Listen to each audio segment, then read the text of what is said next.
In the early 20th century, radio emerged as an innovative invention, allowing people to participate in national and even global events in real time, something previously unimaginable. Then came television, adding another layer of information that literally changed the way we see the world. If a picture is worth 1,000 words, imagine the impact of 24 images per second.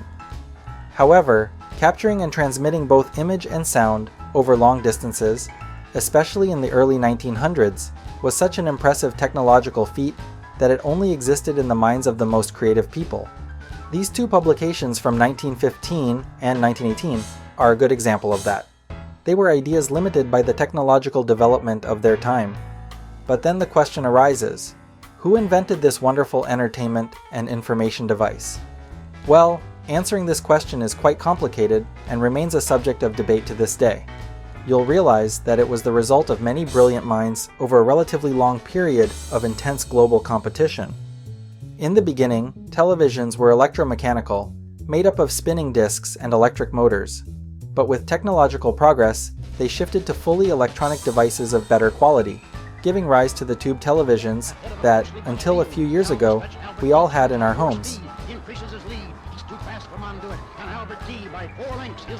Although some inventors between 1863 and 1883 had imagined and even developed devices to transmit images through wires, such as Giovanni Caselli's pantelegraph in 1863, it was only with the invention of German Paul Gottlieb Nipkow in 1883 that the foundation of the technology for the television device was laid. That year, he introduced what is credited as the first image rasterizer for television. Nipkow's disc was essentially a large rotating disc with spiral holes that divided the image projected onto part of the disc into a series of light points. Each hole that passed through the scanning window scanned one line of the image, directing the light to a selenium photocell, which transformed the light information into an electrical pulse. A bright spot generated an intense electrical pulse, while a dark spot generated a pulse of lower intensity. These pulses were sent to the receiving device, where the image was reconstructed by an inverse process. There, a rotating, perforated, and synchronized disc was positioned in front of a lamp, whose brightness changed according to the signal received from the selenium photocell. This, combined with the fast-spinning disc, reconstructed the image with 18 lines of resolution. This is an invention from 1883, my friends.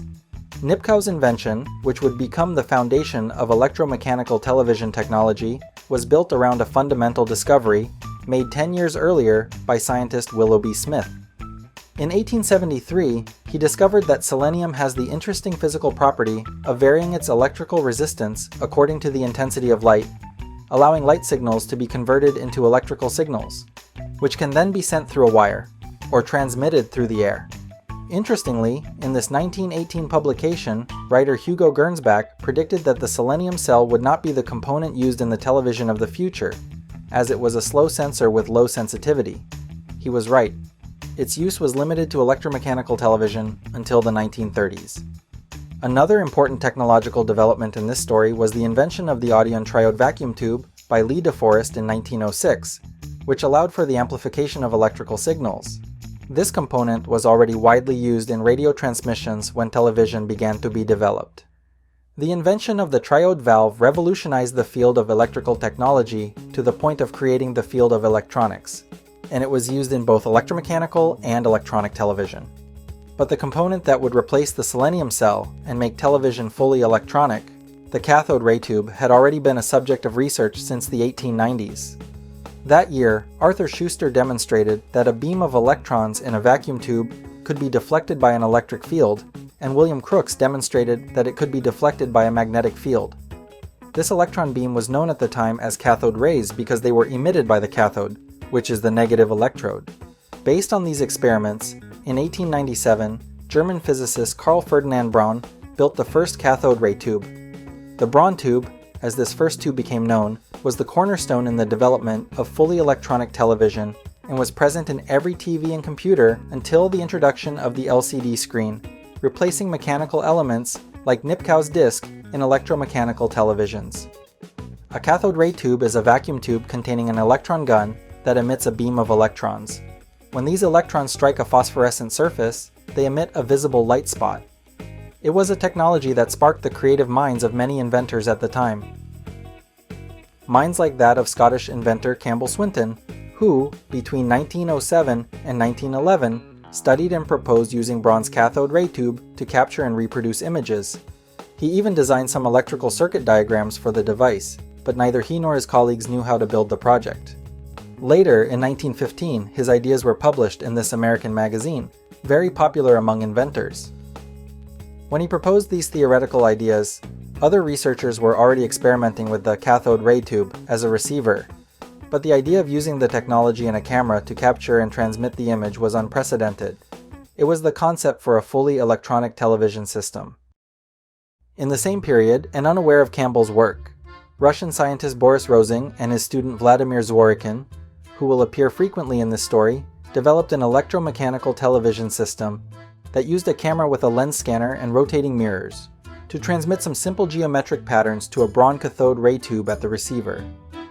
But then came World War I in 1914, followed by the Bolshevik Revolution in Russia in 1917, which forced Rosing to abandon his research and his former assistant, Vladimir Zworykin, to leave the country. Zworykin fled Russia with his wife in 1917, spending 2 years moving from place to place until settling in the United States in 1919. After arriving in America, he began working at the electrical equipment company, Westinghouse, where he continued to accumulate knowledge of vacuum tube and cathode ray tube technology. This scientific background helped him design a television system for which he filed a patent in 1923.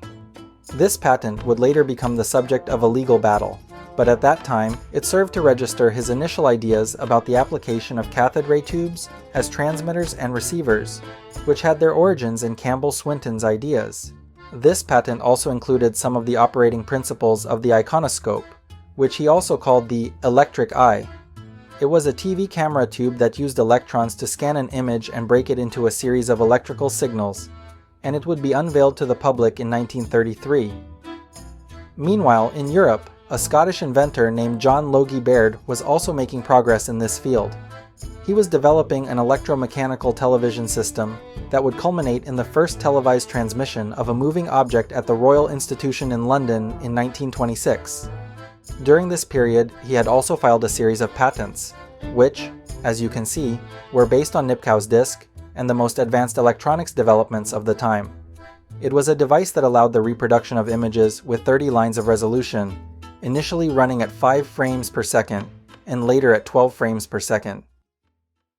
But there were more people working on television.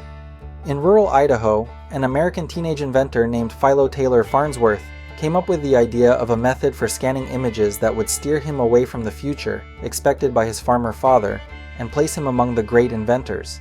Farnsworth was an avid reader of magazines like these, where the idea of a device capable of transmitting real-time images was nothing more than a distant dream. Articles that were a creative trigger for countless people, including the young Farnsworth. Legend has it that one day while watching his father plow the field, he noticed that the lines left in the soil could be a good method for breaking an image into parallel lines and scanning them one by one with a light beam, just as our eyes scan the pages of a book. If the process were done quickly, it could even create moving images. But how to do that, he wondered. It required incredibly fast technology to achieve this effect. The answer was in his scientific magazines. One day, while reading about electrons, he realized that these subatomic particles had the ability to move incredibly fast, faster than the human eye could perceive. If he could control the direction of these electrons, he could scan an image line by line and reconstruct it at such a high speed that the human eye would perceive it as a single image. In fact, many of the ideas he had during this period were published in this 1915 magazine, which he likely read. It was a very popular magazine among inventors. Here, Campbell Swinton's electronic scanning system is described, the conceptual foundation for a fully electronic television. Even so, the article itself highlights the difficulty of building a functional system, something that Farnsworth would eventually achieve. But back to the story, at 14 years old, young Farnsworth was so excited about the idea that he shared a sketch with his high school science teacher, who was impressed with the concept and advised him to be careful about whom he showed it to. In the sketch was the beginning of what would become the image dissector, as he called it, a revolutionary device that converted the light entering through a lens into a vacuum tube, into electrons that could be transmitted as an electronic signal, through wires, and even radio waves, allowing the original image to be recreated line by line on a receiving device.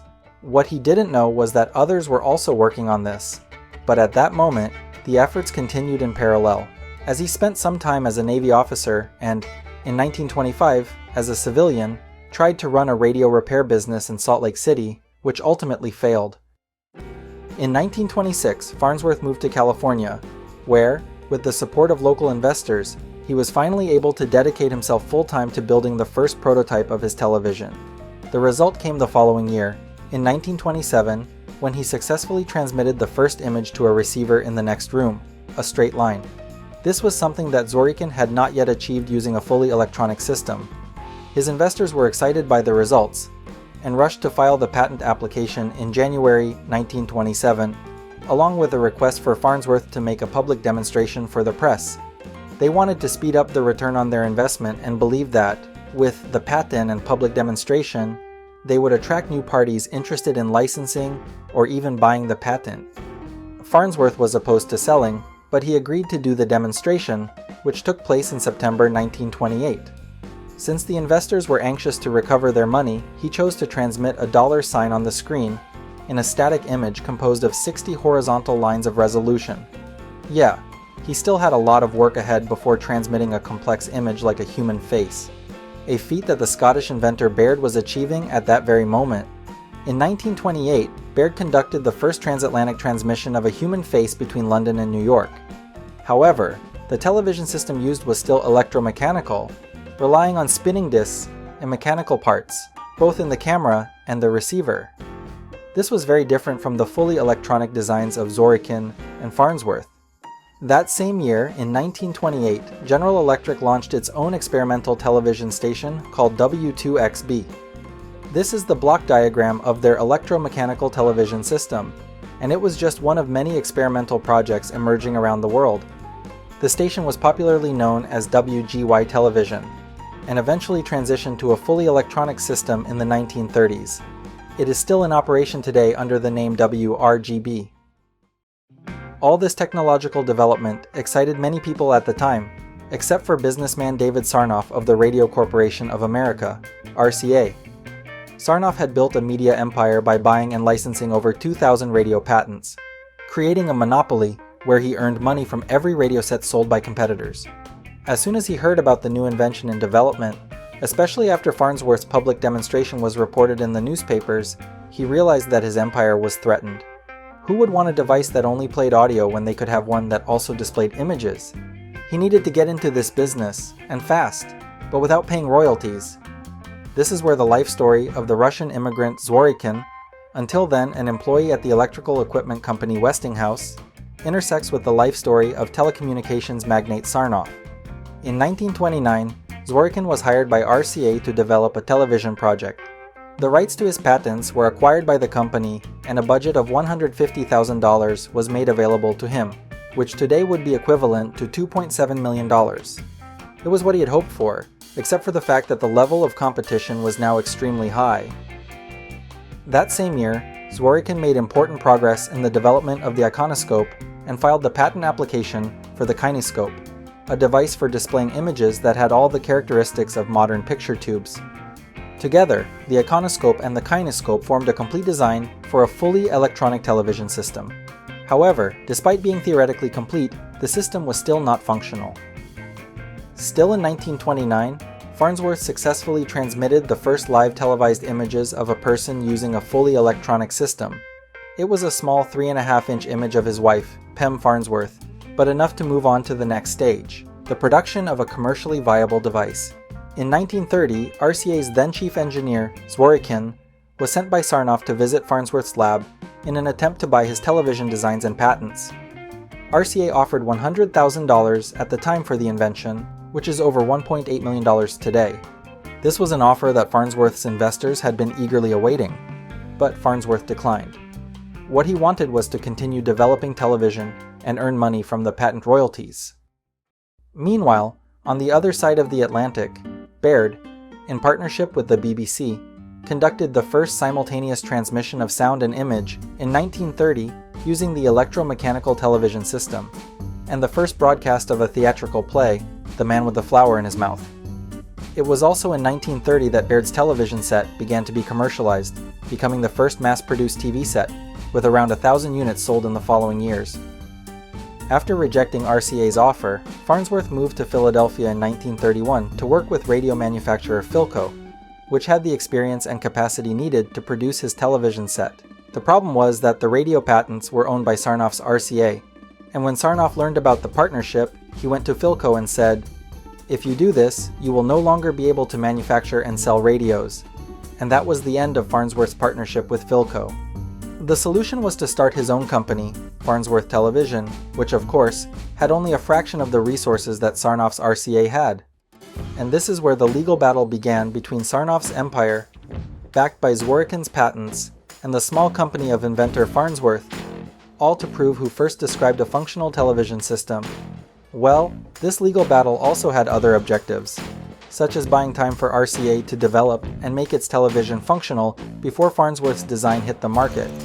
Another goal of the lawsuits was to drain Farnsworth's financial resources with legal costs, forcing him to give up the venture. The lawsuits essentially claimed that the patent for a television system filed by Zworykin in 1923 superseded the designs patented by Farnsworth in 1927. The court's decision came in 1935, with Farnsworth's victory over RCA, which was achieved primarily due to the following reasons. Zworykin's 1923 patent presented an incomplete and non-functional design. It was only in 1933 that Zworykin achieved a functional implementation. After RCA acquired several patents, including those of Hungarian engineer Kálmán Tihányi, who solved the major issue of the camera's low light sensitivity. Zworykin's patent was only granted in 1935 after being significantly revised. Another point that apparently was decisive at the time, although I found it to be weak evidence, was that the teacher with whom Farnsworth shared his idea was called to testify in court. He then presented a paper with the sketch of the idea that Farnsworth supposedly showed him when he was just 14 years old. My question here is, how did they verify that it was really from that time? Finally, the courts eventually discovered that RCA's functional design was infringing on some parts of Farnsworth's patented television design. Some references mention that Zworykin allegedly obtained these ideas during his visit to Farnsworth's lab. This is hard to believe, considering that Zworykin had already been working on this since 1910, when Farnsworth was only 4 years old. Additionally, RCA was acquiring all the television-related patents it could during that period. The fact is that the controversy over whether it was Farnsworth or Zworykin who invented modern fully electronic television is still a topic of debate to this day. In 1934, even before the legal dispute had ended, mass production of the first tube televisions had already begun, but in Germany. This was the result of ongoing negotiations for patent sharing between Zworykin and the German license company, Telefunken. The following year, in 1935, the first regular service of electronic television transmission occurred from this tower in Berlin. It was a television system without the electronic tube camera, unlike the American models that would come later. The German system, with 180 lines, scanned films for transmission to Telefunken tube televisions, or filmed using cameras with Nipkow discs. Meanwhile, in England, Baird's electromechanical television system continued to operate at the BBC, regularly broadcasting plays and studio programs until 1936, when it was finally replaced by the electronic television technology Marconi-EMI. It was with this technology that the world's first regular high-definition electronic television service began operation, 3 years before RCA's efforts in the United States. The Marconi-EMI system, developed in 1934 and used until the 1960s, was called high definition because it was much better than what had existed up to that point, featuring an image with 405 lines of resolution and 25 frames per second. In 1937, Farnsworth Television partnered with the telecommunications giant AT&T, in which both companies would use each other's patents.